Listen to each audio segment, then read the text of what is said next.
Experience is not what happens to you, it is what you do when with what happens to you.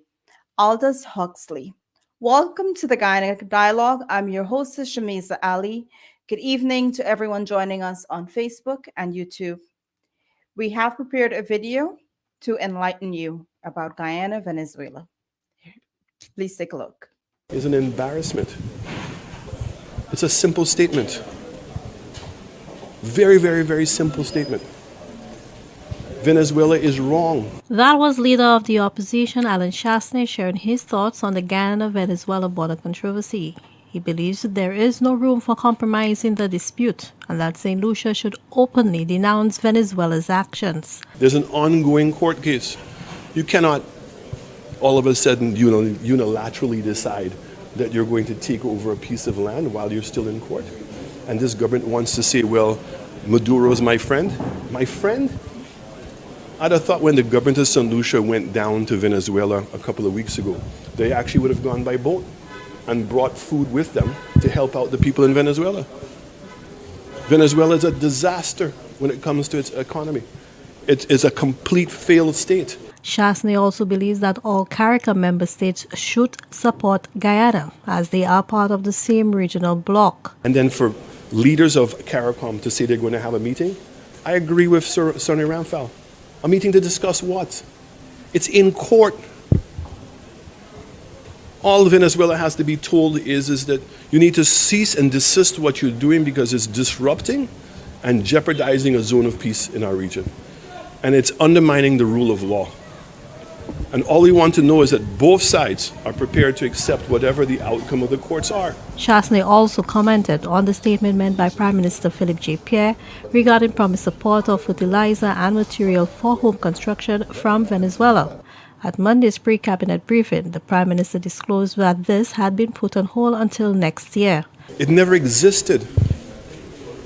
You're going to go down to Venezuela and Venezuela is going to promise you bitumen. They can't export anything. There's no currency. There's no government. It's shameful. It tells you the level of desperation this government must have to go down to Venezuela to get help from Venezuela. Tonight's topic: will the high-level meeting today between Guyana and Venezuela in St. Vincent and the Grenadines lead to a Kingstown Protocol? The Guyana Dialogue is being sponsored by a coordinating council of Guyanese based in the US, UK, Canada, Guyana, and the Caribbean. Funding support is by well-known philanthropist Dave Narine from Dave West Indian Imports. Please welcome my moderator for tonight, Dr. Tara Singh. Thank you very much, Shamiza. Welcome to our viewers and welcome to our panelists. Our panelists tonight are Professor Muniram Budu, Professor Narain Prasad, and Dr. Ganga Ramdas. Welcome, everyone. Dr. Tara, go ahead. Thank you very much, Shamiza. Welcome to our viewers. Today is a historic day in the history of Guyana and I guess also Venezuela. As you know, our president is over in St. Vincent. He's having a meeting with the Venezuelan president, Maduro. I believe that they just have a press conference going on now about developments for the day, but I don't expect any significant development apart from they may agree that Caribbean should remain a zone of peace. But before I comment further, I want to put you over to Professor Muniram Budu to give an update. I know President Ali a couple hours ago met with the international press and he provided a briefing. So Professor Budu will highlight some of the main highlights of this briefing and then he'll offer his comments, then we move on to the other panelists. Professor Budu. Thank you very much, Dr. Singh.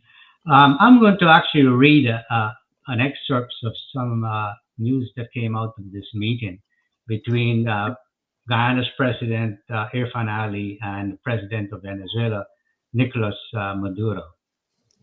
The two sides have met, and I think there were about 3 or 4 sessions of a meeting. Both parties committed so far to ensure that the region remains a zone of peace. This is what President Ali reported several hours after he arrived in St. Vincent. Both sides had an opportunity to outline their respective position. Guyana made it very clear that Guyana is not the aggressor. Guyana is not seeking war, but Guyana deserves the right to work with all of our partners to ensure the defense of our country. That's what President Ali had said. And he further on said that Guyana has all the right to exercise its sovereignty within its territorial space, to approve of and facilitate any development, any investment, partnership, training, collaboration, and cooperation, the issuing of any license, and the granting of any concession within its territorial and sovereign space. He made it clear that the controversy must be resolved at the ICJ, that is the International Court of Justice, and that he is unwavering and resolute in ensuring that Guyana's case is presented, defended, and that the ICJ will issue a decision on the merits of the case, which of course is binding on all the parties. He further said that the United Secretary General, acting within the confines of the Geneva Agreement, had determined that the correct place is the ICJ. In the delegation that's from Guyana, President Ali was accompanied by Attorney General Annie Nandalal, the Foreign Minister Hugh Todd, Foreign Secretary Robert Prasad, and several other officials. And I think this is continuing. President of Venezuela, Maduro, made some comments also after the meeting, but that's in Spanish and we have no English translation. So that is the summary at this stage. I suppose later on this evening, we're going to get an update because the meeting probably is still going on or probably about to end. So that's the report, Dr. Singh. Mm-hmm. You want to offer any comments on any of the points raised in the report before I move on to Professor Narayan? Well, I want to say that this topic of our dialogue today is one of several since the sham referendum in Venezuela. Maduro has gone beyond threats. He made and continued to make decrees to illegally garner economic resources from Guyana. That's the Essequibo region. Because Guyana is forced to respond to Maduro's declaration, and regional attempts such as the one that you had in St. Vincent to quell any military conflict, we can review how the government of Guyana has performed, not only at the meeting in St. Vincent that I just reported on for the session that has just ended, but also the responses to Maduro various decrees, because it's very important that the government respond in a certain way. This border matter is existential threat, and Guyana leaders must act decisively to protect all of Guyana's territory. The question is, what action should we expect? And here's a couple of things that I'm going to say in regards to the action. Firstly, I believe the government must mobilize the nation, educate them on the issue, prepare them for all eventualities, and seek unity. The opposition must be engaged. I must say that the opposition is with the government on this issue, and they have acted so far admirably. Now, there are some Guyanese who cannot pause their pettiness and hatred for the government in the country, and they must be regarded by Guyanese as unpatriotic persons. They must keep that in mind. Secondly, the government must seek international support. There is no question that President Ali and the government have done superbly in getting the backing of the international community. Maduro fares the strong backing from the international community, especially the United States. And I think this he is in constant fear of this. This is how bullies react when strongly confronted. Thirdly, I believe the conduct of government officials and the people of Guyana must be principled.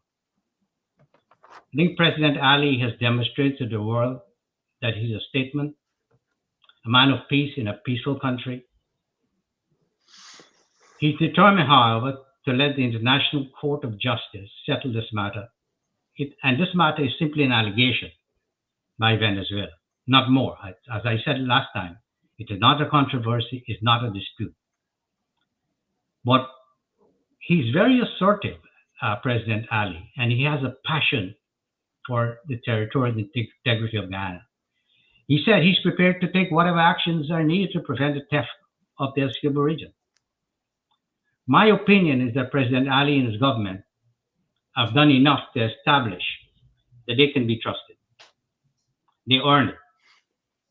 History shows that leadership of the highest class emerges from threats like these, existential threats. And President Ali is evolving this distinction. Now, a byproduct of what Maduro is doing is the rise of Guyana's prominence in the world. You know, there are many, many countries that now know where Guyana is, right? And Maduro aggressiveness is now being exposed. What I like to do, though, is to urge the Guyanese to strongly support the government, as I've indicated before, that these guys have earned their trust. They should be mindful of propaganda and distortion in social media and other media outlets, and to respond as needed, correct any propaganda and distortion. Each of them thoughts about how the Guyana government should respond to the various allegations and Maduro's declaration. But we should be conscious that our thoughts are based on limited information.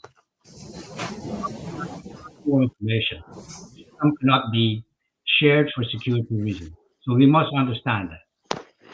But I'm confident that President Ali and his government are making the right moves, and we should not second guess the government responses, but trust President Ali, because I said he earned his trust. And what I've seen coming out of St. Vincent so far, it shows his assertiveness and his passion for Guyana. And I'll stop there. Okay. Thank you, Professor Boudou.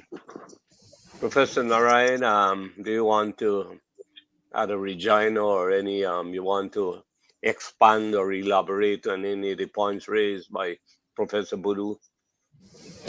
Well, yeah, I'd like to put it in context that Professor Boudou called on the Guyanese to support the president, but they must be clear on what they're supporting. And because of that, I'd like to go backwards a little bit. Let's look a little bit backwards. In the time of colonization, most of the territorial boundaries were set by longitudinal, latitudinal divide, and also, but more so, on terrain, the mountain region, the river regions. Guyana, as we know, was occupied by the Dutch before the British. It was only after the British came into play that Venezuela began to flex its muscle. And if you look at the border of Venezuela and Guyana, you will see that the northern portion of Guyana, which is up to Mount Roraima, is bordering Venezuela, whereas the middle and the southern portion borders Brazil. So we have to put these things into context in order for our listeners and for Guyanese to understand it, that you contextualize the border as it was created in 1899 based on the Schaumburg, because that was the appeal. they also have to understand that the ICJ, the International Court of Justice, is an impartial body that made decisions on that when there are conflicts, nations can appeal to them and they will seek to resolve the dispute. Having said that, we also have to face the realities. One of the reality is that Guyana cannot engage in war with Venezuela because it has limited military forces. And so we have to keep that in mind as well. Keeping in mind that what Venezuela is looking for is not only the portion of Guyana that it feels it is entitled to, but runs down into Brazil, which is as a way of it will surround Brazil in a way. So that is a contentious declaration in and of itself by Maduro. Now, going back what I was saying, the way boundaries were established, and this was agreed upon. It was agreed upon by the United States, the Britain, and Venezuela that the boundary line was established. Now, Venezuela only began to aggress after it was aware that Essequibo contains minerals that are very valuable. And we know this from British history.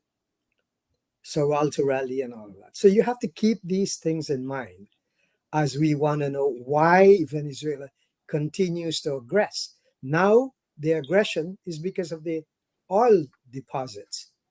So you can see the linkage of the aggression between the minerals that is contained in Essequibo and now the oil deposits. So what we have to be careful about is to be so presumptuous to think that we can engage in war with Venezuela. Even with the backings of the United States, if you win in aggression, you still have to maintain the boundary line. And Guyana does not have the manpower or the resources to maintain that extensive boundary line in the Essequibo. So what do we have? Diplomacy. And so we have to hope, like Dr. Budu mentioned, that diplomacy of the president of Guyana is a good gesture, because it's only through diplomacy that this matter can be resolved. Again, we also have to take into consideration that Exxon has the rights to Guyana oil. Now, some are saying that, oh, Exxon can make deals with Venezuela. Now, you have to think about it in a rational basis. Exxon already has a good deal with Guyana. Would Exxon be able to get the same kind of deal with Venezuela? So we have to take, here we have a convergence of different assets and forces that are coming into play. And it requires and necessitates diplomatic discussions, and which you had mentioned, Dr. Tara, that these things take time. They do not evolve just through one meeting. It will take several meetings before this matter is resolved. Okay, thank you, Professor. I just want to throw this out to Dr. Ganga. Dr. Ganga, why would Venezuela want to take over Essequibo because of the oil that we just discovered, 11 billion barrels, when Venezuela itself has over 304 billion barrels of oil in reserve? Can you elaborate and explain why that is so? I don't think it's about the oil itself. It's about the political conditions and the economic condition that prevails in Venezuela.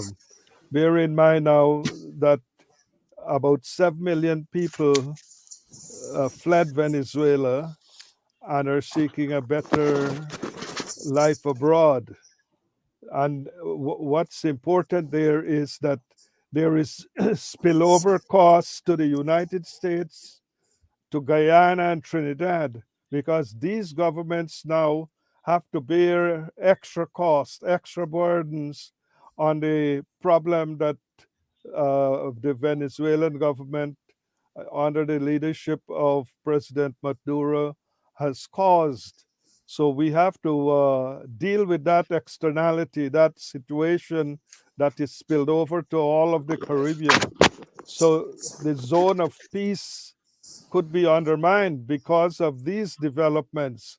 And we don't have any control of our borders when immigrants and refugees are landing there. And then we have to use our resources to make accommodation for the refugees.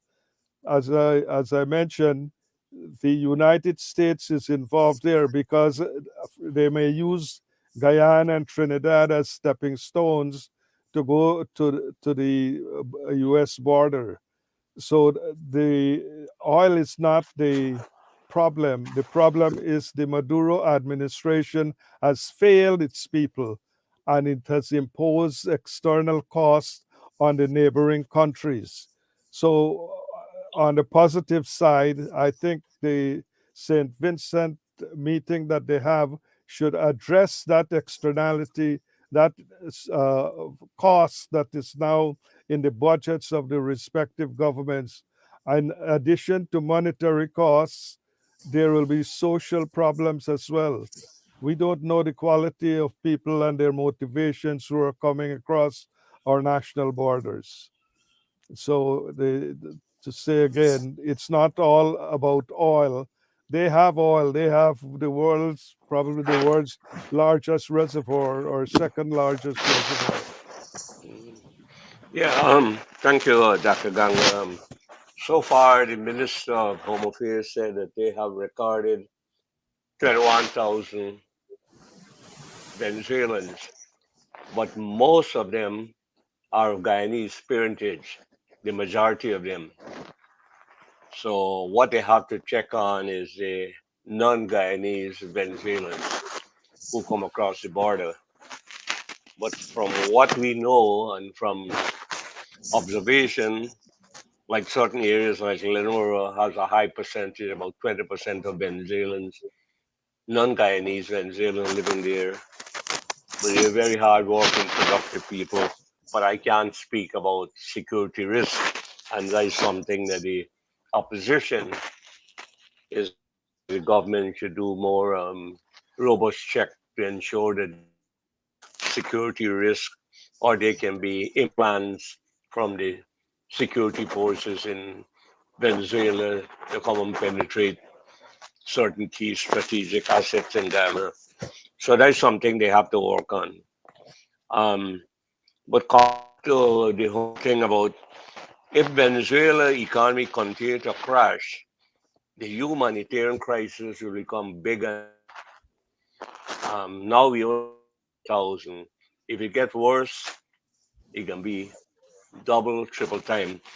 Chile alone has 444,000 of the immigrants. Of the 7.7 million who fled Venezuela, 80% of them are in South America, Colombia, Chile, and all these neighboring. Trinidad, I was told they got around 30 to 40,000. So it's Guyana as well as the Caribbean interest that the economic status will be upgraded, the quality of life, standard of living, etc.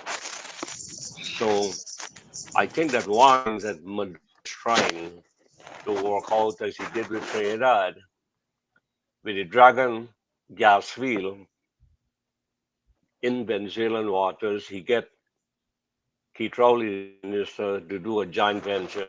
Both countries will benefit economically. So I think he's seeking a similar thing. I don't know whether he discussed it, but I believe he's seeking a similar joint venture with Guyana and hoping, as Professor Noreen said, he can tap into the vast resources of Exxon and other people, even though they have Chevron there, but to have other oil companies to extract the oil is very important. Up to 1997, they were only they were producing about 2.4 million barrels a day. Now down to about 750,000 barrels. In another couple of months, Guyana will probably exceed that. So now to Dr. Buru, how do you see this humanitarian crisis affecting Guyana and other countries within the region? Well, we got to look at Maduro's motive. In fact, there have been a lot of things that have been suggested. But my opinion, the charade that Maduro's have actually shown here is really to stay in power, right? And because, as I think Professor Narayan Bochers and Professor Nanga have said, Venezuela has a lot of oil, right? They're number one in reserve. So there's no need to get some extra oil from Guyana. But I think he looked around and see how can he stay in power after the opposition gained momentum, and decide this is one way to do it. And so, but what has happened? He has backed himself in a corner. And regardless of whatever his reason, we in Guyana has to be very careful and take everything Maduro says very seriously, because it is clear from his statement that he is a despotic dictator. When despotic dictator is faced with losing power, they often resort into doing terrible things to their people and fake or create external threats to remain in power. That's what they do. And so it may well be that he put himself in this corner, but how can he get out? That is where the problem is. Now, if I think that the natural diplomatic thing, as Professor Narayan said, to do in this case is for him to actually agree to a moratorium to all the decrees he have just issued, right? But I don't believe he can do that because then he will lose face. The other alternative is to try and breach areas in Guyana. I know a lot of pundits have been saying that the likelihood of war in Guyana is very low, and I'm no military person. They say Venezuela only attack could come from the ocean. I really don't believe that because, as I told you the last time, I worked several months in the Escobar region and hydroelectric power. I was able to see a lot of the border areas also. I mean, it's very dense jungle, but there's nothing wrong. Somebody from Venezuela could walk over there, and a few of them set up shop in Guyana. You see, and it's very difficult to police it. So a lot of these could happen. Now, with regards to whether Venezuela economy will improve or not, nobody really knows. The U.S. has reduced some of the sanctions they impose on them. We don't know how they will fare with that. And then I understand they have trade going on with China, Iran, and Russia, right? And I don't know if any of you know what Russia has said about this issue, if they issue any statement, or China. Do you know? Well, Russia just asked there to be a peaceful settlement. Nothing further than that. Also, I think India oil from them as well. Mm-hmm. Okay, Professor Narayan. Yeah, we cannot predict what Maduro will do, but we know from history that in desperation, political leaders will turn to any kind of atrocities to buffer their position within the country.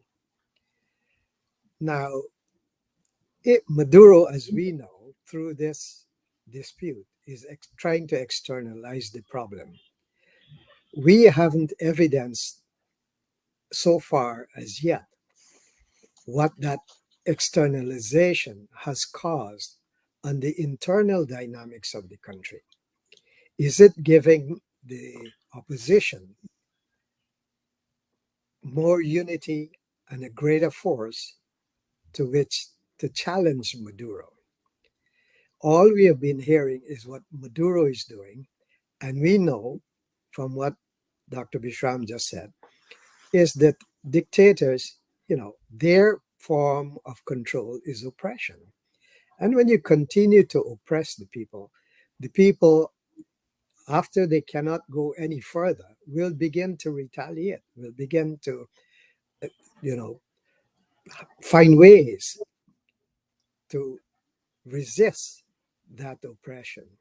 So that internal dynamics is important. But we also have to remember, as I mentioned earlier, that the northern area where Venezuela and Guyana boundaries meet is at the Roraima going northward, but southward, almost like about 2/3 of the area is Brazilian. So we also do not know whether Brazil will tolerate intrusion from within or just outside of its own borders. The challenge there for Maduro has to take that into consideration because his intrusion into Guyana will necessitate going into areas that is very close to Brazil, which is the Brazilian border. And as Dr. Bishram said too, this is all jungle areas that we don't know too much about. So when you look at all the external and internal dynamics,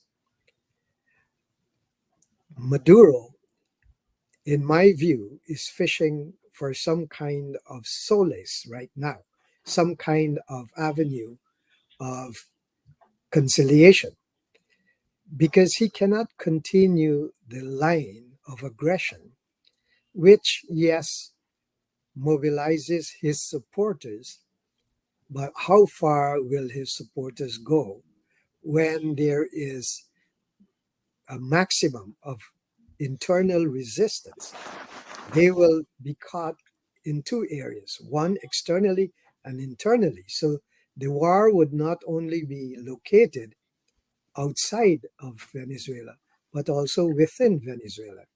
And this, I think, is an important reason for Maduro to continue talks since, and what gives me a little bit of hope, as you mentioned, Dr. Tara, that Guyana's president said, we are not discussing the border, we are discussing peace.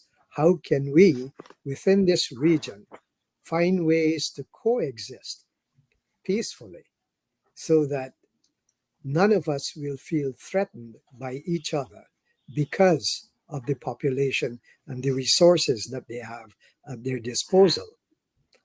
And we have seen from all the news that are available that Guyana has been able to solidify some level of international support already, which is also a sort of deterrent. And Maduro, some might say, well, he's a madman or whatever it is. That's neither here nor there, because any leader to maintain their own position, to sustain themselves, would have to acquiesce to the realities of the conditions in which they're faced. All right, thank you, Professor. Dr. Ganga, this question to you. What's the factual and legal basis for Venezuela's claim to almost 3/4 of Guyana? It's not 2/3, it's 74.2% of Guyana they want. What's the factual or legal basis for the claim? First of all, Venezuela does not have a legal basis. There is one legal agreement that's in force. That's the 1899 agreement, and that is the target that Maduro has in mind. He wants to topple that agreement, and so he's making various kinds of threats.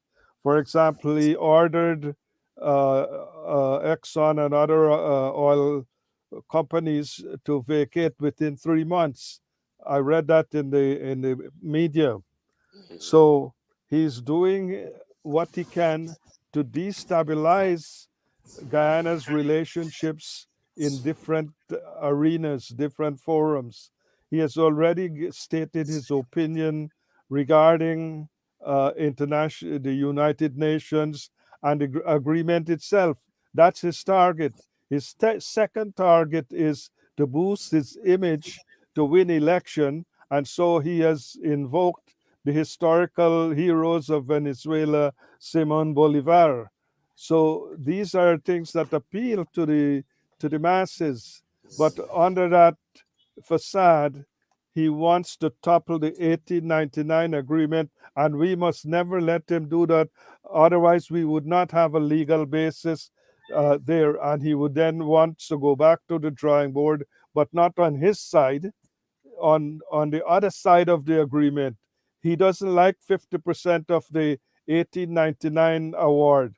He only likes what he got, and the extended territories he got, the entire mouth of the Orinoco, plus up to the Orinoco River. He got that from the United Kingdom in further negotiations when the extended Schomburg line was redrawn much closer to the existing border. So that's the situation with Oh, Maduro. okay, that's the legal. What about, do they have any factual basis? Like, have they ever occupied Essequibo? Have they ever governed Essequibo? Oh no, Guyana has had continuous occupancy, and that itself demonstrates and reinforces our claim to Essequibo. We have looked after the region, catered to the indigenous populations, looked after their welfare, and did all we can to keep the region in good standing, as well as the inhabitants on the islands of the Essequibo. Venezuela had nothing to do with that. In fact, it tried to split our initiatives by going on Coco and Last year, claiming half of that. So that still itself is there? occupancy in our territory. There? So that's a factual basis. He's trying to undermine our rights under the award. Mhm. Okay. Thank you, Dr. Ganga. Professor Buru, you have visited Essequibo in the interior. Are you aware of any place in Essequibo having any Spanish name? Yeah, I was been thinking about this because you and I come from the West Dem, or um, and you see they have Dutch name there, they have French name, and they have British name. And I went through the Essequibo coast. I can't remember um, any Spanish name there still. So generally, when you occupy some place, you will have some names, uh, village names or something in that language.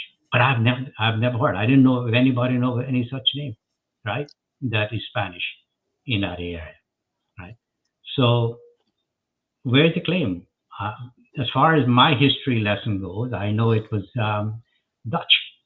Where's Well, the initial? in Essequibo, You see? most of the names are really Dutch or Amerindian, Yes.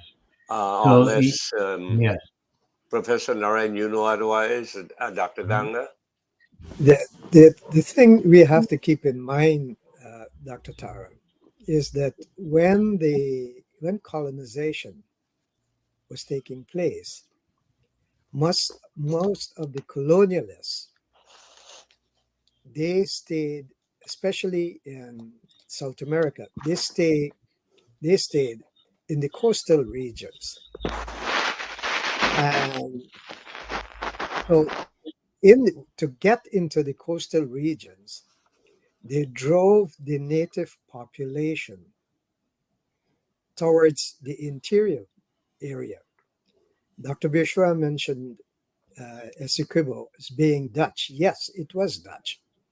The Dutch was there, and Essequibo was established by the Dutch up to the Cayuni River in Guyana and along those areas.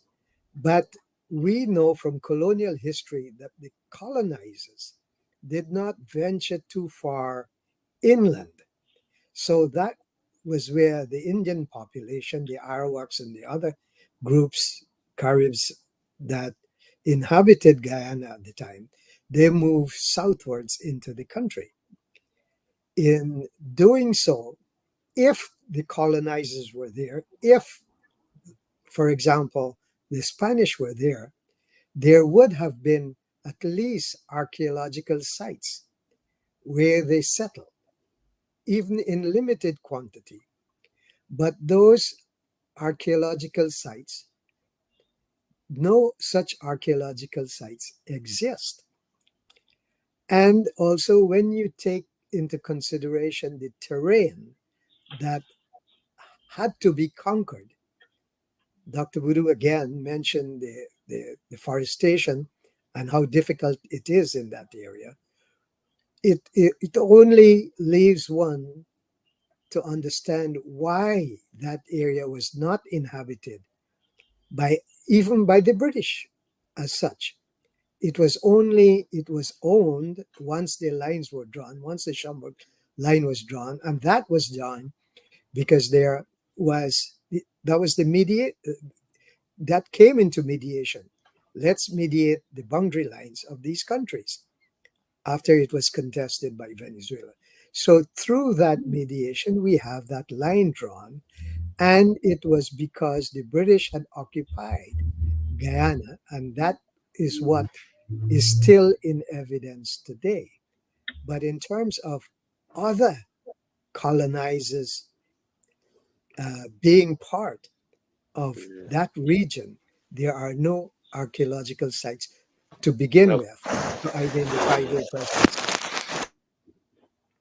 history also tells us that the Dutch first colonized or inhabited Essequibo in 1616 when the Dutch government gave the Dutch West India Company the right to manage and govern that country up to 1792. From 1792 to 1814, it was administered by the Dutch state itself.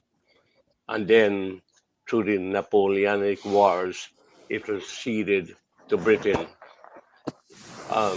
So there, at the meantime, when the Dutch administered, they were at Fort Island, Fort Kaikovaral first, and then they moved to Fort Zeelandia. Both in that was the seat of government where they had the court, which is equivalent to the state assembly. So that's the historical evidence. There is nothing about Spanish ever being involved in government, governance, population, say archaeological, linguistic names, etc. So I don't know on what basis they can really claim Essequibo. There is none.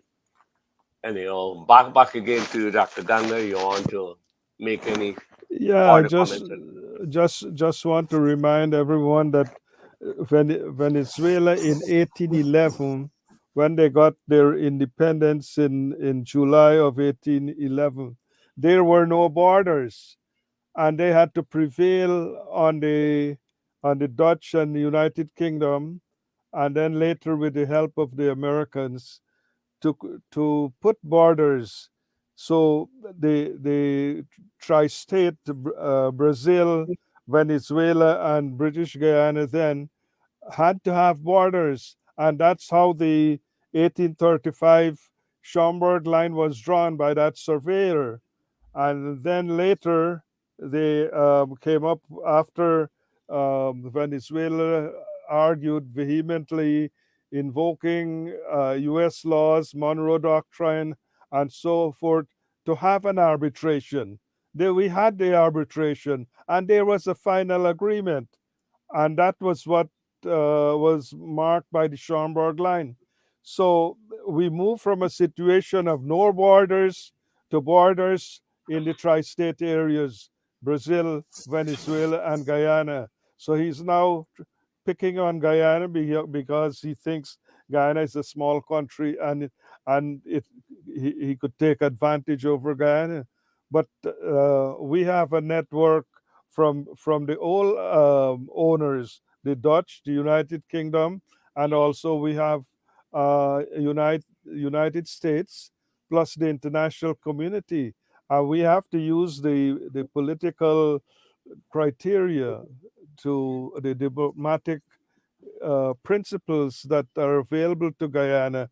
And I think President Ali is doing the right thing by stating up front that he will go by the 1899 arbitral award. That should never be toppled. Okay, so those are my comments.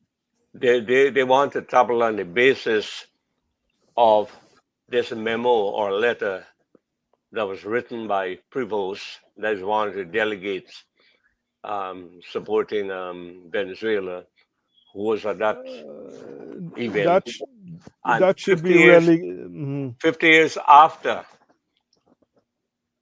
then after he died, he told him, well, then you can open the letter and see it. Now, all these judges who are part of the 5 judges, they have all died. He accused the British and the Russian judge of collusion. Now, these judges have died. They were men of great integrity, impeccable, and yet he could indict them. But when he was alive, he never made, for 50, he never made any accusation against him. But he wrote this letter. And 50 years afterwards, in 1949, this letter was revealed. That is the basis on which they want to torpedo the 1899 arbitral award, saying that there was collusion. Now, how can you prove collusion when the judges are all dead? The man, 50 years gone by, there was no allegation of any corruption. Yeah, go ahead, Dr. Langa. Yeah, I think the court should relegate that to just, there's a word for that, hearsay information. Hearsay in the court, that qualifies eminently as hearsay information, a sealed envelope without bringing that to the attention or much earlier or at the time that it was relevant. So that the court should dismiss that. That's like hearsay. Well, floodgate, a whole set of if I don't like you, I can write a letter 20 or 30 years after I die.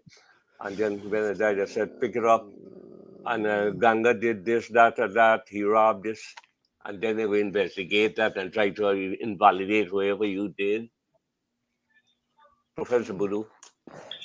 Well, Tara, I think this 1899 arbitral award should be treated as a sacred agreement, right? And it cannot be messed around with. It's agreed. You pointed out about this delegate who claimed maybe 5 decades later about some collusion. I also heard that he was drunk. He said they made him drunk, right?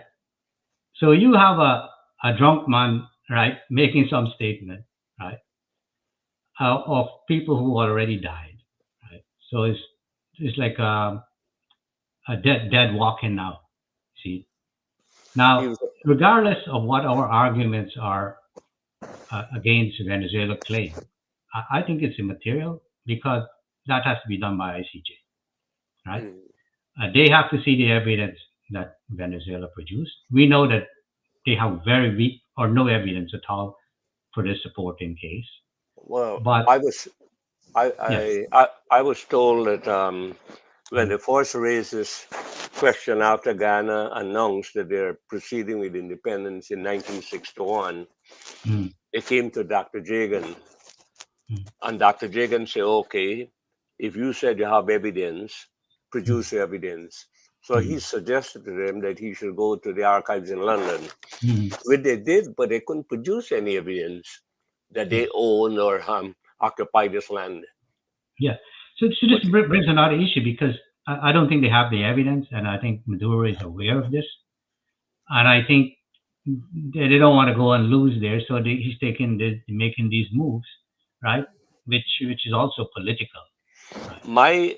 My concern now, going back to this meeting here now, I feel now, I'm just testing you all, asking what your opinion about this.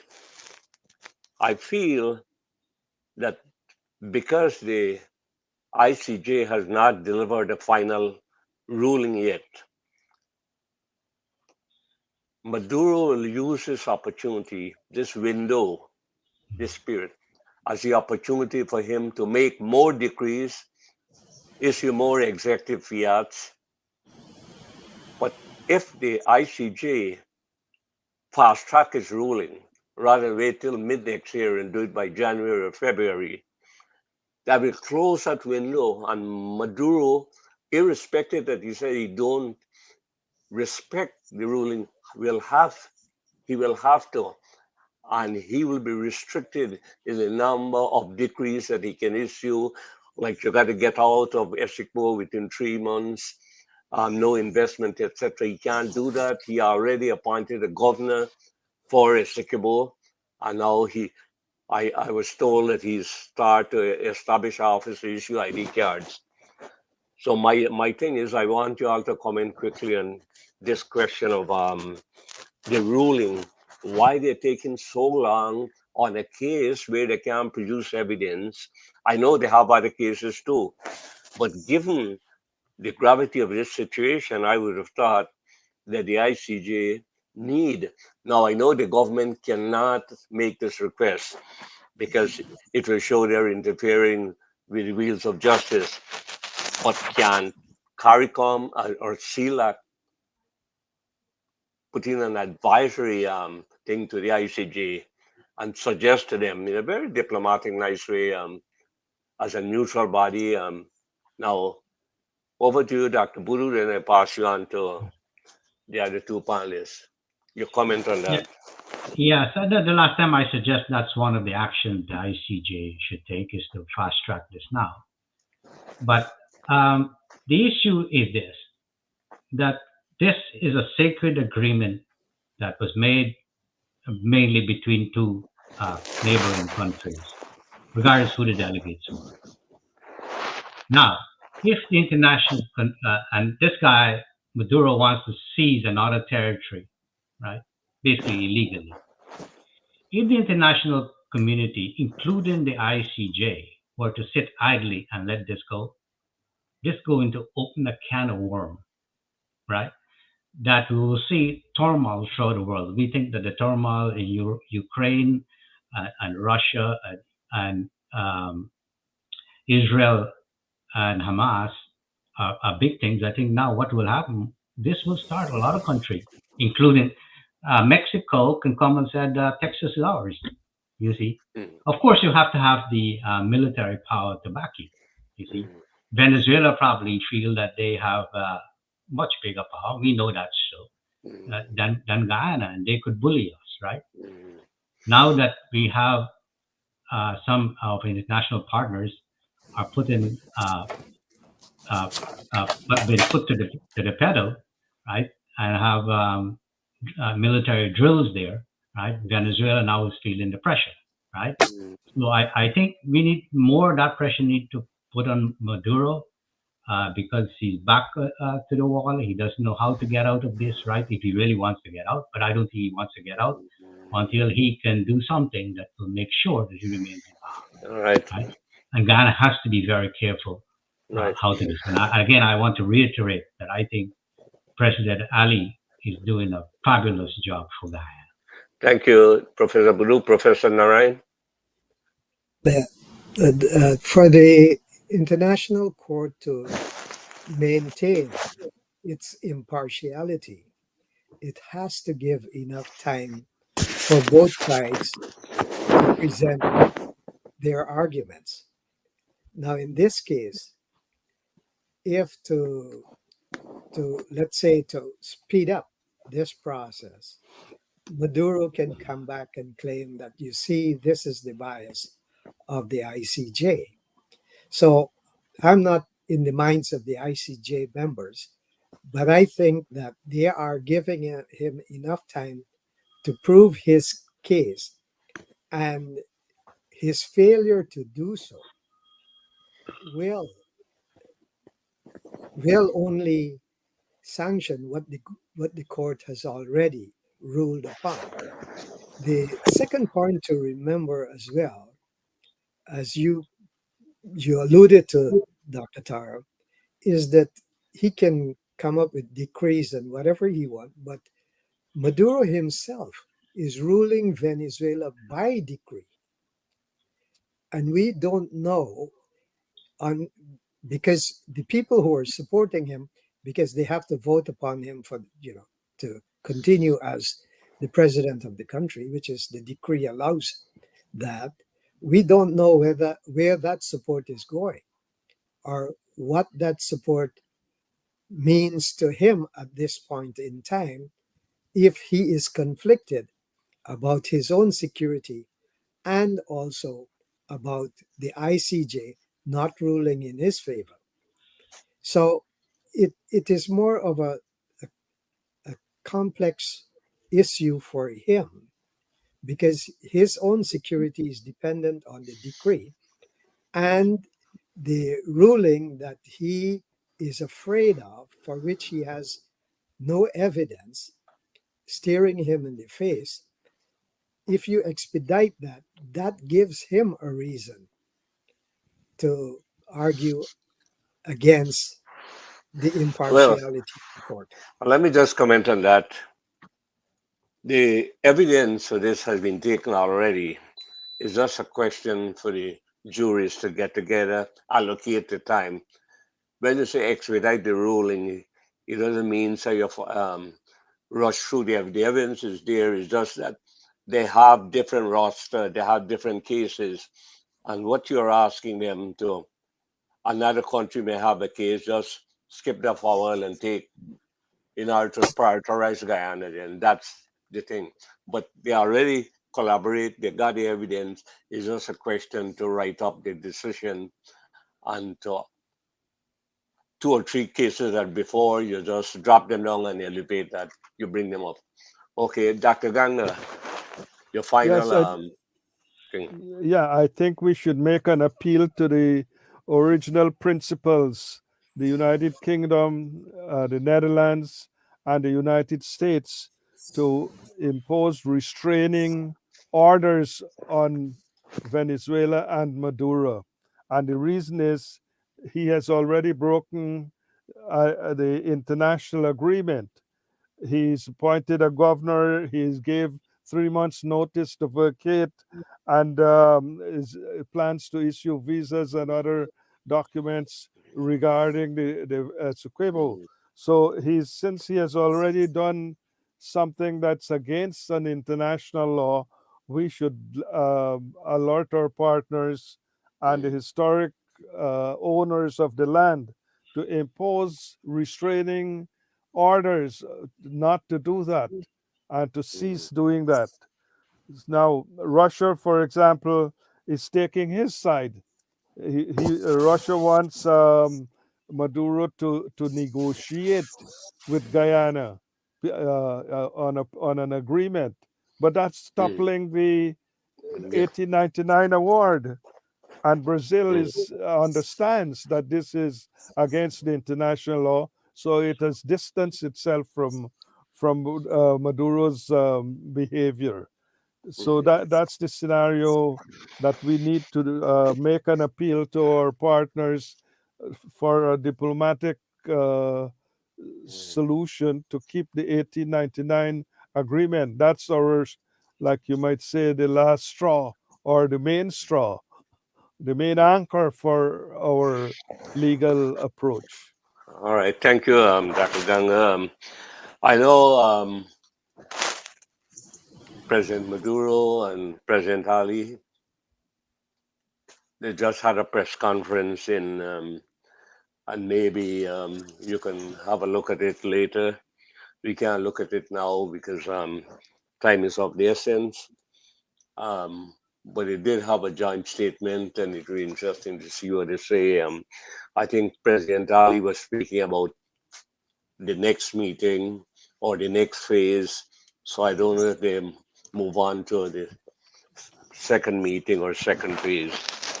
But anyhow, I pass you on back to Shamiza, our host. Shamiza, over to you. Thank you, Dr. Tara. Very informative discussion Shamiza? tonight. Yes, Dr. Tara, can you hear me? Can anyone hear me? Yes, Yes. I can. Okay. A very informative discussion tonight. Thank you to our entire panel. Thank you, Dr. Tara, and to all our viewers. Thank you very much for taking the time to be here this evening. Until next time, I'm your hostess, Shamiza Ali, and this is the Guyana Dialogue. Good evening, everyone. Thank you very much. Thank you, Bye-bye. gentlemen. Thank you. We'll catch up again. Time for dinner.